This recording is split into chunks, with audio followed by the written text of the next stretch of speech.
ಇವತ್ತು ನಾನು ಇಲ್ಲಿಗೆ ಭದ್ರಾ ಹುಲಿ ಸಂರಕ್ಷಿತ ಪ್ರದೇಶದ ರಜತ ಮಹೋತ್ಸವ ಕಾರ್ಯಕ್ರಮದಲ್ಲಿ ಭಾಗವಹಿಸಲಿಕ್ಕೆ ಬಂದಿದ್ದೇನೆ. ಇಲ್ಲಿ ಕರ್ನಾಟಕ ರಾಜ್ಯದ ಜನ ನಾವೆಲ್ಲ ಅದೃಷ್ಟವಂತರಿದ್ದೀವಿ. ಇಂಥ ಒಂದು ಪಶ್ಚಿಮ ಘಟ್ಟದ ಜೀವ ವೈವಿಧ್ಯಮಯ ಏನು ತಾಣ ಇದೆ, ಇಡೀ ಜಗತ್ತಿನಲ್ಲೇ ಒಂದು 7ನೇ ಹಾಟ್ಸ್ಪಾಟ್ ಅಂತ ಹೇಳಿ ಕರಿತೀವಿ.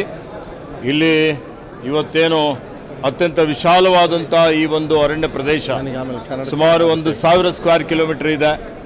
ಇವತ್ತು ಲಕ್ಷಾಂತರ ಎಕರೆ ಭೂಮಿ. ಇಲ್ಲಿ ಅನೇಕ ರೀತಿಯಲ್ಲಿ ನಾವು ನೋಡ್ತಾ ಇದ್ದೇವೆ.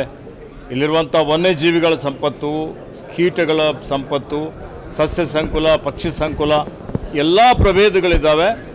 ಹೀಗಾಗಿ ಇದು ಭಾಳ ಉತ್ತಮವಾಗಿ 25 ವರ್ಷ ಏನು ಸಾಧನೆ ಮಾಡಿದ್ದೇವೆ ಮತ್ತು ಈಗ ಮುಂದೆ ಏನು ಮಾಡಬೇಕಾಗಿದೆ ಅದೆಲ್ಲದರ ಬಗ್ಗೆ ನಾವೆಲ್ಲರೂ ಆತ್ಮವಿಮರ್ಶೆಯನ್ನು ಮಾಡಿಕೊಂಡು ನಾವೆಲ್ಲ ಸೇರಿ ಈ ಭಾಗದಲ್ಲಿ ಪ್ರಕೃತಿ ಪರಿಸರ ಸಂರಕ್ಷಣೆ ಮಾಡಬೇಕು, ವನ್ಯ ಸಂಪತ್ತು ಸಂರಕ್ಷಣೆ ಮಾಡಬೇಕು.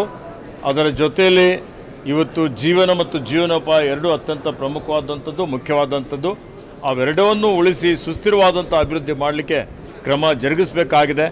ಆ ನಿಟ್ಟಿನಲ್ಲಿ ಇವತ್ತು ಇಲ್ಲಿ ಬಂದ ನಂತರ ಇಲ್ಲಿನ ಸಮಸ್ಯೆಗಳ ಬಗ್ಗೆನೂ ನಾನು ಮಧುಮಗಾರಪ್ಪನವರು, ಶ್ರೀನಿವಾಸರವರು, ರಾಜೇಗೌಡರವರು, ಇವತ್ತು ಬಲ್ಕೀಶ್ ಬಾನು ಅವರು, ಎಲ್ಲ ನಮ್ಮ ಶಾಸಕರುಗಳು ಎಲ್ಲರೂ ಸೇರಿ ಚರ್ಚೆ ಮಾಡಿದ್ದೇವೆ.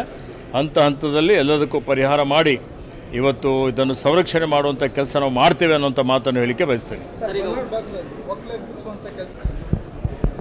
ನೋಡಿ, ಕಾನೂನು ತನ್ನ ಕೆಲಸ ಮಾಡ್ತದೆ. ಯಾರೂ ಕಾನೂನಿಗಿಂತ ದೊಡ್ಡವರಿಲ್ಲ.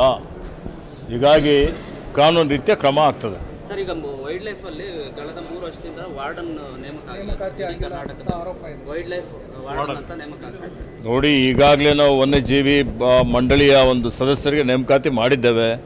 ವೈಲ್ಡ್ ಲೈಫ್ ವಾರ್ಡನ್ಗಳಿಗೆ ಅಲ್ಲಲ್ಲಿ ಈಗಾಗಲೇ ಇದ್ದಂಥವರು, ಅವರಿಗೆ ಏನು ಅರಣ್ಯದಲ್ಲಿ ಯಾರು ಪರಿಸರ ಬಗ್ಗೆ, ಪ್ರಕೃತಿ ಬಗ್ಗೆ, ವನ್ಯಜೀವಿಗಳ ಬಗ್ಗೆ ಯಾರಿಗೆ ಆಸಕ್ತಿ ಇದೆ ಅವರಿಗೇನು ಒಳಗಡೆ ಹೋಗಲಿಕ್ಕೆ ನಾವೇನು ನಿರ್ಬಂಧ ಅಂತೂ ಇಲ್ಲ.